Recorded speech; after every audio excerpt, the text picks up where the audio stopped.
Tomorrow at the Vatican, a historic four-day summit begins on clerical sex abuse in the Catholic Church. It follows a year packed with allegations from Catholic dioceses around the world. Now, fingers are also pointed squarely at Pope Francis. Victims and even high-ranking officials are accusing him of inaction. As special correspondent Christopher Livesay reports from Rome, the fallout is already tarnishing the legacy and the credibility of the man many call the People's Pope.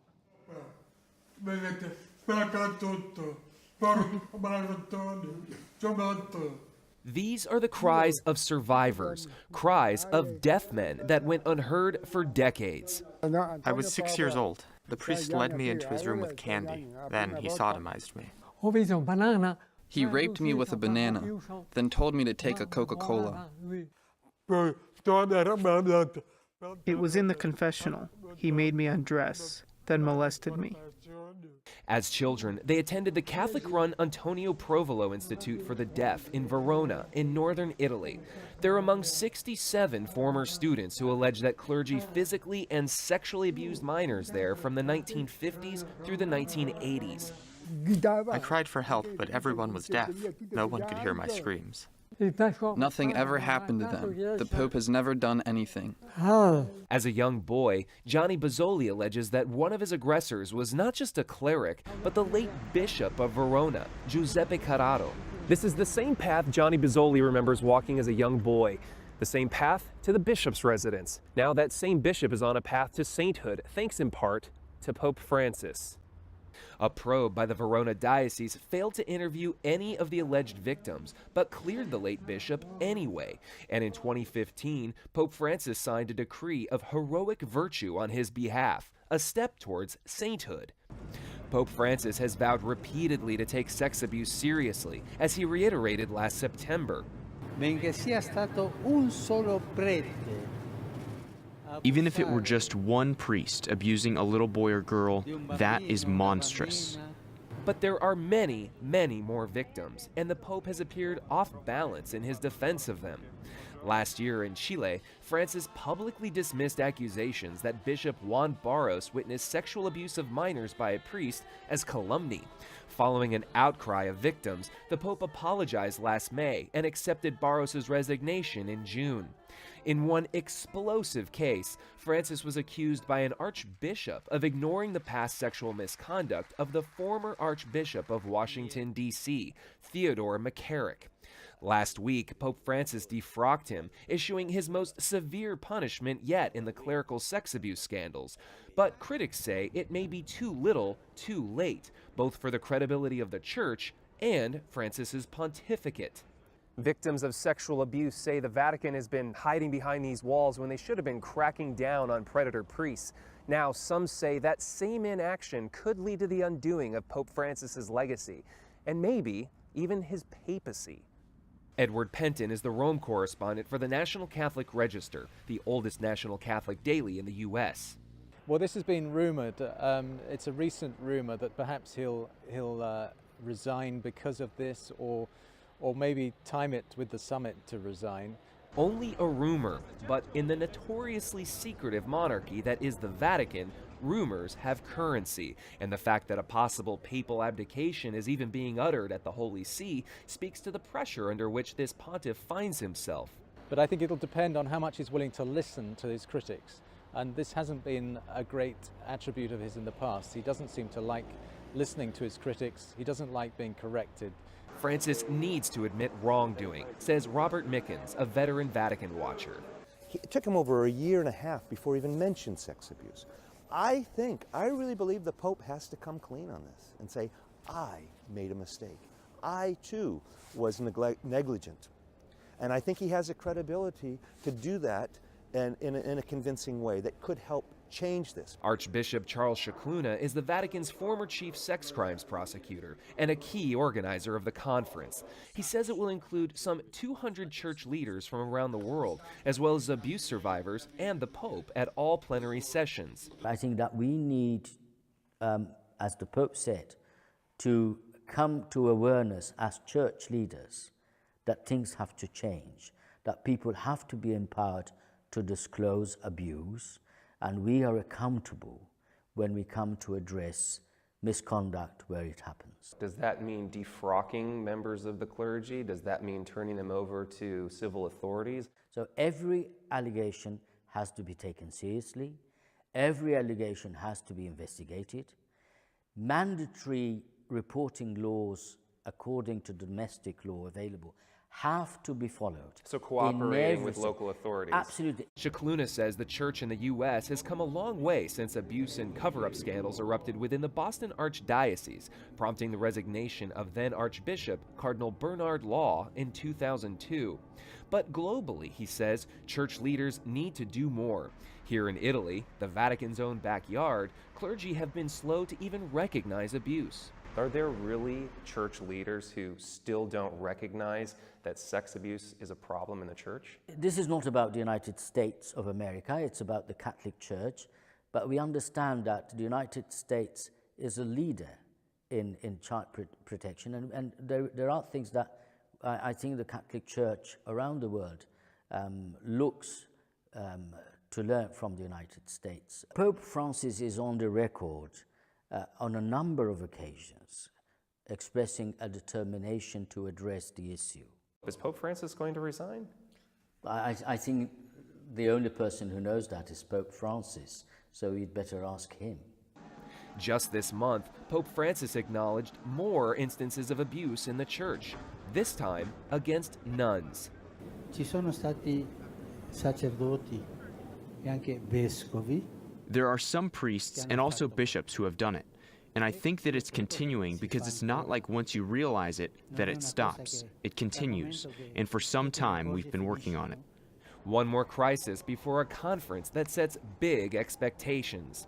Survivors like Pier Paolo Zanatta hope the conference will spark meaningful change and consequences. Francis must use the event to kick out every last predator priest, defrock them and kick them out. Cardinals, bishops, priests, everyone. And if he doesn't? Then people won't believe in the church anymore.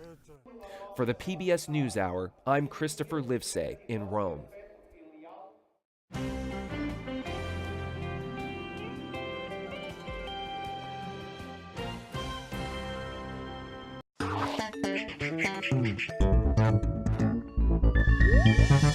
Hello, everyone, and welcome to The Vortex, where lies and falsehoods are trapped and exposed. I'm Michael Voris. Beginning tomorrow, Church Militant begins its on-the-ground coverage of the Sex Abuse Summit being held at the Vatican. But already, things are shaping up to prove what many faithful Catholics already know or have long suspected. These cardinals and archbishops are liars and are deflecting from the real story. They're all part of the homosexual current identified by Archbishop Vigano in his multiple testimonies since last August. For example, when a CNN reporter asked a somewhat probing, but not probing enough, question about the cover-up being unable to be proven because the clerics investigating are the same ones who are themselves guilty, it made for an interesting exchange with Rabbit Hole Cupich. In some circles for some time now, there's been the hypothesis that not with regards to the abuse itself, but with regards to cover-up, part of the problem is that priests, bishops, and cardinals are themselves engaged in illicit sexual behavior and therefore are unwilling to denounce each other. And that is a hypothesis both in conservative circles and now being raised again. There's a book coming out shortly by a French gay author who claims that there are these gay relationships in the hierarchy which enable cover-up. Is that true? I think you were right in saying it's a hypothesis, and hypotheses have to be proven. And I think that that is something that has to remain at that level of hypothesis. Nothing like getting off to a good start. For a man like Cupich to say that predatory homosexuality and its cover-up in the hierarchy is only a hypothesis, that proves him to be a liar. But not just any old liar, but the liar-in-chief, the top dog of the whole sex summit. Gotta hand it to these guys, they certainly know how to stack the deck. Cupich owes his rise up the clerical ladder to, first, Cardinal Maradiaga, who himself is a cover-up artist of his own auxiliary bishop, outed by dozens of seminarians for him sexually assaulting them. And the second guy responsible for Cupich is Theodore McCarrick, who put the H in homosexual predator. So Cupich, having that kind of ecclesiastical genealogy, of course he's going to say it's just all unproven hypothesis. The reason it's technically unproven is precisely because the only men on the planet who could prove it are all part of the cover-up. When Archbishop Vigano issued his first statement back in August, he identified the players, and Cupich was one of them. So there, Your Eminence, why not investigate that? Cupich has made a career out of covering up for the homosexual current and keeping it going. Numerous seminarians at the Pontifical College Josephinum in Columbus, Ohio, are saying how Cupich, as rector there, promoted a highly charged gay culture. A number of them actually challenged Cupich over it. Cupich is a major backer of James Martin, the pro-gay cleric spreading subtle heresy all over the church. Cupich has given his approval to Holy Communion being given to active homosexual couples, thus adding sacrilege to their crimes. Cupich had 2 of his priests caught by police in the sex act in a car on a public street in Miami in broad daylight right across from a school. Cupich had to shut down a Chicago training house for South American seminarians because word was getting out that it was little else than a gay bar. Here's the challenge. Cupich is lying through his teeth. He knows it, other people know it. But in the face of the incontrovertible, publicly known facts, he can just keep on lying because there's no accountability for these men. They answer to no one, except officially the Pope, but since they are the Pope's inner circle, nothing can be done. This is why so much attention in the coming weeks and months will begin to focus on the federal and state investigations, which many of them are under. The next Pope, hopefully one who understands what's going on, should defrock all these men instantly without a second thought. And on a related note, as a follow-up to a Vortex last week also touching on Cupich, it seems the Bishop of Rapid City, South Dakota, Robert Gruss, is all in a twist over the response to his effort to defend Cupich by calling lay Catholics evil and doing the work of the evil one for trying to expose the background on Cupich. Gruss sent an email to his priests earlier this week saying that he would be having them read a second letter out loud at all the masses. Here is what the email to his priests said, quote, "This new letter is a response to reaction from this group, Roman Catholic Faithful, as well as Church Militant. I and my staff have received a vast number of emails, messenger posts, Facebook posts, etc., beginning the day following the reading of the letter. These emails and posts were from supporters of these groups and contained some of the most disgusting vitriol that I have ever received in my life. They were filled with hate, lies, disgusting comments, and character assassinations specifically against me," close quote. He goes on to excoriate whatever priests informed a Church Militant and Roman Catholic Faithful of the letter he had read out at Masses, calling them, his own priests, Judases, and comparing himself to our blessed Lord being betrayed. Gruss openly defends a man like Cupich, who used to be the ordinary, the bishop there in Rapid City. Cupich has multiple times proven himself a thin-skinned liar in open record. Remember when he gave the interview on camera to a local Chicago TV affiliate where he said, again on camera, that the sex abuse scandal was not going to deter the Pope from much larger concerns like talking about the environment. He first accused the station of lying, saying they took him out of context. They did not.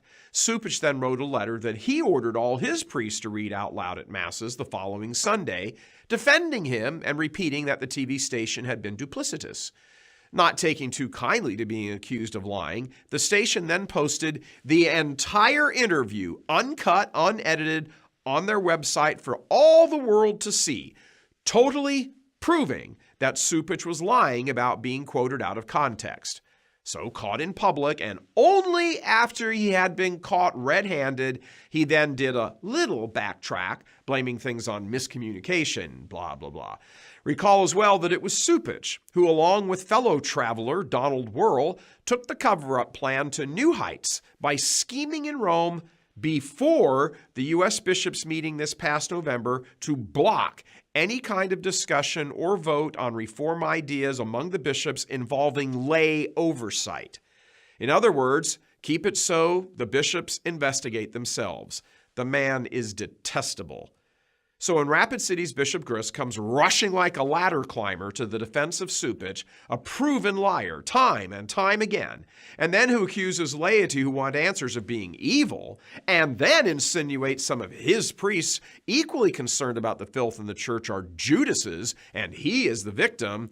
It all rings more than hollow, Your Excellency. A couple of points about his email to his priests. First, we highly doubt that the implication that hundreds of lay faithful cursed him out in vile language is true. If some did, still doubtful, they are wrong. But the implication is his office was flooded with those types of responses. Again, hard to believe. Secondly, it was not a priest who gave us the letter that was read out loud. So his tirade about his own priests, well, way to build a bridge there, Your Excellency.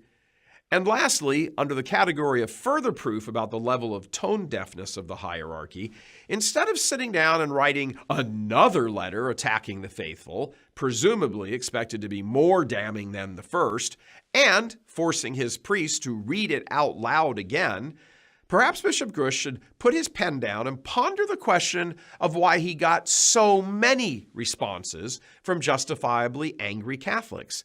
Maybe instead of accusing them of being evil and labeling his own clergy as Judas's, he might want to really think, why are so many people angry at my approach?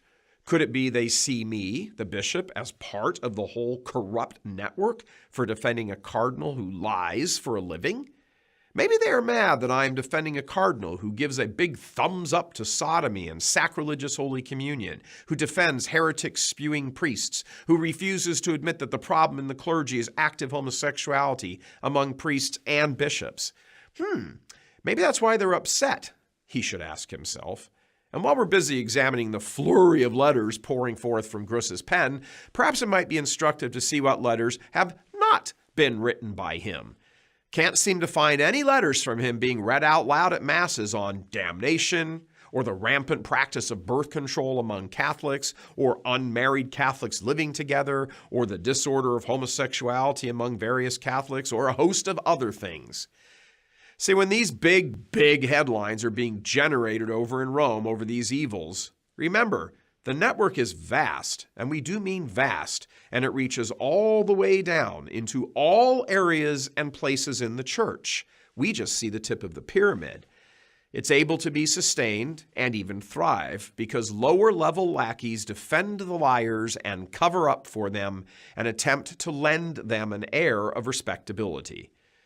For both Cupich, Gruss, and many in between, sorry, gentlemen, but that train has already left the station. Attack the evil in your own ranks. Stop attacking faithful laity. Stop playing the victim. Do your job, which is to slave away for the salvation of souls.